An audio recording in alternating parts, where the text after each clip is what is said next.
Concept of physical education, इसके दो concept आते हैं, एक पुराना एक नया वाला।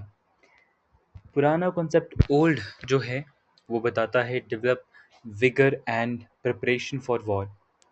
विगर मतलब स्ट्रेंथ, क्या आपको अपनी स्ट्रेंथ डेवलप करनी है और वॉर के लिए प्रिपेयर करना है, यानी कि पूरा आपका फिजिकल फिटनेस के बारे में ये बताता है।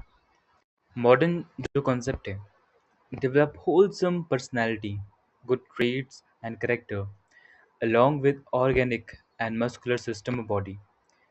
मॉडर्न कॉन्सेप्ट का ये कहना है आपको अपनी बॉडी की होल पर्सनैलिटी को डेवलप करना है, आपको अच्छे क्वालिटीज़ अपने में डेवलप करनी है, अपना अच्छा करेक्टर बनाना है और मस्कुलर सिस्टम जो बॉडी का है उसको भी डेवलप करना। यानी कि नया कॉन्सेप्ट बताता है कि आपको पूरा बॉडी का ओवरऑल डेवलपमेंट चाहिए, मस्कुलर भी, करेक्टर डेवलपमेंट भी, मेंटल डेवलपमेंट भी। Old concept of physical education, पुराना कॉन्सेप्ट क्या कहता है?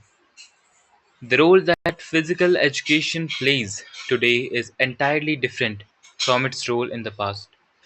तो आज के टाइम पे फिजिकल एजुकेशन का जो हमारी लाइफ में, हमारे ज़िंदगी में जो भी रोल है वो पास्ट से बहुत ज़्यादा डिफरेंट है।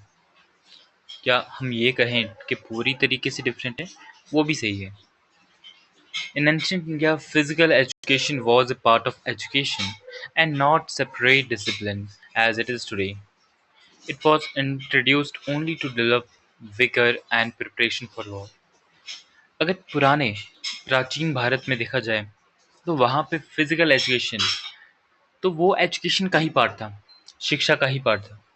बच्चे जब गुरुकुल में जाते तो वहाँ पे उनको वेदों का ज्ञान, उनको उसके अतिरिक्त अपनी रक्षा कैसे करना, लोगों की रक्षा कैसे करना, वो सब ज्ञान भी दिया जाता था। शस्त्र ज्ञान जिसे बोलते हैं। तो उनको पहले शस्त्र ज्ञान भी दिया जाता। उसके अलावा अब जब वो चीज़ें करते, एक्सरसाइज करते, खेलते कूदते, वहाँ पे एजुकेशन उसमें ही इन्वॉल्व थी पूरी। लेकिन आज के टाइम पे ये एक टोटली डिफरेंट है। और इन्होंने बताया भी है कि पहले टाइम पे क्या होता था, जंग के लिए भी तैयार करने के लिए लोगों को उस टाइम उसके लिए भी उनको प्रिपेयर किया जाता था। उनकी फ़िटनेस लेवल एनहांस की जाती थी, उनको ट्रेनिंग दी जाती थी। Physical education has been neglected in the past by teachers and parents. अब देखो यहाँ पे ये जो बता रहे हैं कि फ़िज़िकल एजुकेशन को बच्चों, क्या बोलते हैं, बच्चों के जो पेरेंट्स हैं और टीचर्स, उन्होंने नेग्लेक्ट किया, नज़रअंदाज किया।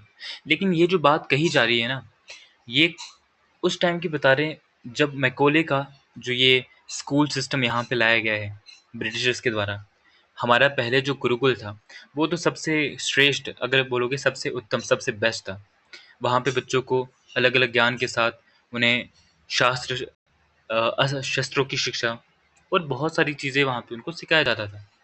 लेकिन ये जो बातें कर रहे हैं कि बच्चों को टीचर्स के द्वारा, पेरेंट्स के द्वारा, तो ये मैकॉले का सिस्टम जो है आ गया, नया स्कूल सिस्टम, जहाँ पे ग्रेड से फोकस किया गया, जहाँ पे बस किताबों में आप रट लो और उनमें आप नंबर ला लो। तो उस सिस्टम के अंदर क्या होता था कि बच्चों को खेल कूद में या उनकी फिजिकल स्ट्रेंथ, फिजिकल एजुकेशन, ठीक है, उस पर ध्यान नहीं दिया जाता था। They used to believe that when a child student participates in games, his or education receives a great setback। तो इस सिस्टम में जो आज के टाइम पे भी कुछ हद तक चल रहा है स्कूल सिस्टम, इसमें यही बोलते हैं कि यार नहीं, बच्चा अगर गेम में पार्टिसिपेट करेगा तो उसकी पढ़ाई पीछे छूट जाएगी, पढ़ाई में फोकस नहीं करेगा। This wrong opinion had become great hindrance hurdle in the development of child। और इस जो सोच है, ये जो मानसिकता है, इसकी वजह से बच्चे का पूरी तरह से विकास नहीं हो पाता है। That's why path of physical education was blocked for the children of the schools। तो इसकी जो स्कूल में बच्चे जाते थे, मैकॉले के सो कॉल्ड स्कूल में जो बच्चे जाते थे, उनके लिए फिजिकल एजुकेशन तो समझो नहीं, ना के बराबर। Modern concept of physical education. अब देखो मॉडर्न जो फिजिकल एजुकेशन का हम कॉन्सेप्ट क्या है उसके बारे में बात करेंगे। In modern times, physical education has been generally misinterpreted as physical training। Modern अगर फिजिकल एजुकेशन देखा जाए तो इसमें लोग थोड़ा गलत समझ लेते हैं कि फिजिकल एजुकेशन का मतलब उसको अच्छे से समझ नहीं पाते और उनको लगता है कि ये बस फिजिकल ट्रेनिंग है, आपको एक्सरसाइज करनी है, ये रनिंग करनी, तो बस फिजिकल ट्रेनिंग के बारे में, लेकिन बस उतना नहीं। The literal translation of the word physical is bodily and training is learning. अगर आप इसका वर्ड्स का मतलब देखोगे ना, तो उसमें जो फिजिकल वर्ड है उसका मतलब होता है बॉडीली यानी कि शरीर, और ट्रेनिंग का मतलब होता है लर्निंग। तो क्या बनता है कि शरीर के बारे में सीखना, लर्न करना। But physical education is much more than physical training. लेकिन बस इतना ही नहीं, शरीर के बारे में बस हमें जानना, इतना तो फिजिकल एजुकेशन नहीं है। Physical education does not mean only the vigorous big muscle activities. It is not only the process of muscular and organic development, but it also guides and educates the youth in the wars of behaving and living. Physical training has limited meaning. This term has now become outdated. अब देखो physical education का जो reality में अगर देखो ना, इसका मतलब बस इतना नहीं है कि आप मसल्स अपनी बना लो, बॉडी पंप कर लो, मसल बना लो, बस उतना मतलब नहीं इसका। इसमें आपको बिहेव करना, जीना कैसे है, और डिफरेंट सिचुएशंस में कैसे आपको अपना मेंटल स्टेट कैसे काम रखना है, ये सब चीज़ें दिखाई जाती है, सिखाई जाती है। और इसका लिमिटेड मीनिंग तो नहीं है फिजिकल एजुकेशन का, डिफरेंट। आप देखो उसमें मेंटल डेवलपमेंट आ रहा है, आपका सोशल डेवलपमेंट भी हो रहा है फिजिकल एजुकेशन के थ्रू। जब आप एक स्पोर्ट्समैन बन जाते हो तो अलग अलग जगहों पे जाओगे, अलग अलग कल्चर को, अलग अलग लोगों को विटनेस करोगे, वहाँ से आपकी जो बॉडी की हेल्थ है वो अच्छी बनेगी, है ना। अलग अलग चीज़ें। No physical training can have any value if it does not contribute to mental and moral education. आप कोई भी फिजिकल ट्रेनिंग दे रहे हो बच्चे को, उस चीज़ की तब तक वैल्यू नहीं है जब तक उस बच्चे की मानसिकता को भी सुधारा ना जाए। अगर हम बस बच्चे को खिलाना सिखा दें, लेकिन ये नहीं बताएं कि उसे खेलते समय किस तरह का एटीट्यूड रखना है, ना ज़्यादा गुस्से में आके वो किसी को आगे अगले वाले जो प्लेयर हैं उनको लगा दें, तो ऐसा भी नहीं। मेंटल डेवलपमेंट भी होना चाहिए। मेंटली बच्चे को ये समझाना है कि आपको किस तरह से बिहेव करना है, क्या आपको किस तरह से अपने आप को शांत रखना है। मॉरल एजुकेशन, और उसको अच्छी सीख भी देनी है। ये नहीं कि बस आपको ट्रेन कर दिया, बॉडी आपकी बना दी। उस बच्चे को सीख भी देनी है कि आपको करियर में कोई गलत काम नहीं करने, क्योंकि आजकल इतने सारे अलग अलग गलत गलत गलत चीज़ें चल रही हैं। चाहे वो ड्रग्स हों, कि नौजवान ड्रग्स ले रहे हैं, अपनी लाइफ स्पॉइल कर रहे हैं, या बहुत सारे जो प्लेयर्स होते हैं वो क्या करते हैं, ड्रग्स का यूज़ करके गेम में अपना जो परफॉर्मेंस है उसको बढ़ाने की कोशिश करते हैं, जो कि एक तरह से गलत चीज़ है। तो उनको ये चीज़ें भी बतानी है कि कौन सी चीज़ सही है, कौन सी गलत है। Physical education has the responsibility of guiding the experience of youths in such a way that they will be helped to develop organic systems of their bodies, to spend their leisure time happily, and to develop wholesome personality and good traits of character.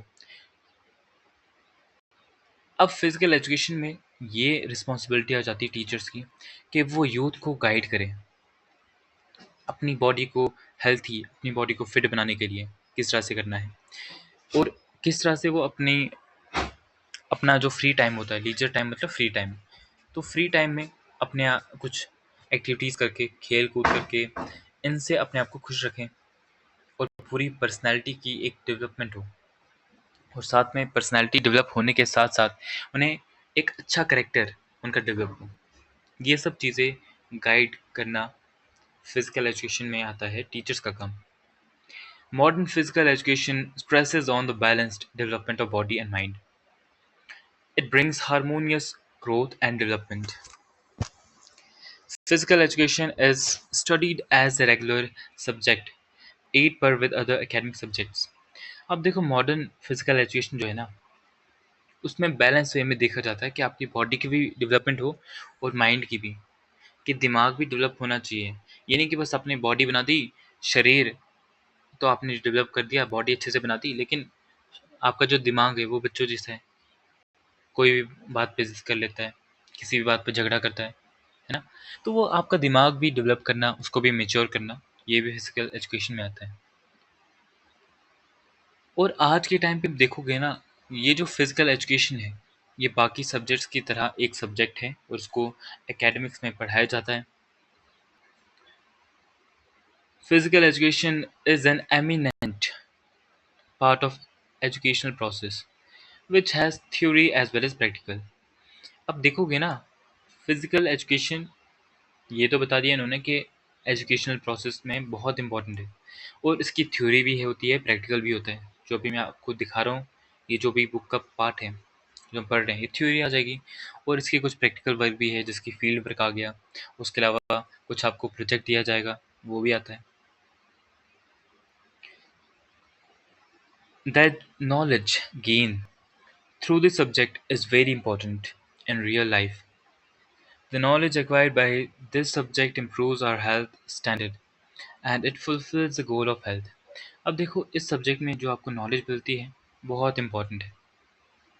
इससे आप अपनी health के जो standards हैं उसको improve कर सकते हो और अपनी हेल्थ के जो गोल्स हैं उसको आप पा सकते हो, अचीव कर सकते हो। जैसे कि फिजिकल एजुकेशन में आपको ये बताया जाएगा कि कौन सी गेम आपको किस तरह से खेलनी है, आपको डाइट कैसे लेनी है, क्या-क्या चीज़ें आपको लेनी चाहिए जिससे आपकी बॉडी अच्छे से डेवलप हो, आपको क्या एक्सरसाइज़ेस करनी चाहिए। तो ये चीज़ें आपको इस सब्जेक्ट में बताई जाएँगी। Live most and serve the best, कि ज़्यादा जियो और अच्छे से आप सर्व करो। देखो, आपकी एज अगर कितनी भी हो, लेकिन आप अगर एक्टिव नहीं हो, अपनी अपना कंट्रीब्यूशन नहीं दे पा रहे हो लोगों में, समाज में, तो आपकी लाइफ का कोई उतना इम्पोर्टेंस नहीं बनता। लेकिन अगर आप जी रहे हो और साथ में आप अपना बेस्ट दे रहे हो समाज में, तो उस चीज़ को एडमायर सभी करते हैं। तो यहाँ पे भी मोटो इन्होंने यही लिखा है, live most and serve the best.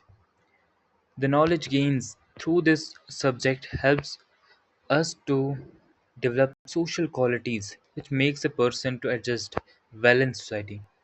अब देखो, यहाँ पे इस सब्जेक्ट में आपको नॉलेज जो मिलेगी उसमें आप ये भी होता है कि समाज में किस तरह से रहना है, लोगों से किस तरह से मेल मिलाप, उनसे कैसे घुलना मिलना है, ये भी आपको इस चीज़ इसमें सीखने को मिलेगा। It makes the person to understand the behaviour properly, thus improves the personality. अब जब आप ये देखोगे, पढ़ोगे, तो इससे आप लोगों का बिहेवियर जान पाओगे कि अगर वो ये कर रहा है तो इसके पीछे का रीज़न क्या है, अगर वो गुस्सा कर रहा है तो वो बिहेव कैसे करेगा, ये सब चीज़ें। और आप भी इन चीज़ों को देख के, इन चीज़ों को समझ के अपनी पर्सनैलिटी इम्प्रूव कर सकते हो। We can say that the modern concept of physical education is based upon the balanced development of body and mind. तो सिंपल वे में यही बताया गया है कि मॉडर्न जो फिजिकल एजुकेशन का कॉन्सेप्ट है वो दो चीज़ों पे बेस्ड है। एक तो बॉडी की डेवलपमेंट, शरीर का, और दूसरा माइंड का डेवलपमेंट। फिजिकल एजुकेशन आता है डेवलप बैलेंस, और किस किस में बैलेंस होना चाहिए। फिजिकल फैकल्टी, आपका फिजिकल जो आपका मसल्स हैं, आपकी बॉडी है, आपकी हाइट है, वो फिजिकल चीज़ है, उसमें डेवलपमेंट होनी चाहिए। मेंटल फैकल्टी, आपका दिमाग वो अच्छे से विकसित हो जाए, आपका माइंड मेच्योर हो, आप जो डिसीजंस ले रहे हो वो नहीं है कि गुस्से में आके ले रहे हो या जल्दबाजी में, पूरा सोच समझ के शांत मन से कोई भी टफ सिचुएशन हो तो वहाँ पे भी आप काम रह पाओ। अब देखो, अलग अलग स्पोर्ट्स होते हैं, बॉक्सिंग है, रनिंग है, या बहुत सारी सिचुएशंस है। तो जब आप धीरे धीरे एनर्जी लॉस करते हो ना बॉडी से, आपकी एनर्जी कम होती जाती है, माइंड में स्ट्रेस रिलीज हो रहा है, आप अलग अलग सिचुएशंस को फेस कर रहे हो। कभी आपका माइंड ये सोचने लग जाएगा कि नहीं यार, अगर दूसरा आपसे आगे निकल गया, या दूसरा आपको, अगर बॉक्सिंग कर रहे हो तो दूसरा आपको ये वहाँ पे हराना दे, तो इन सिचुएशंस को काम रखने के लिए आपका माइंड शांत होना चाहिए। तो ये चीज़ आती है मेंटल फैकल्टी में। सोशल फैकल्टी, अब देखो, प्लेयर जब खेलते हैं तो अलग अलग इलाकों से, अलग अलग कंट्री के अलग अलग हिस्से से होते हैं।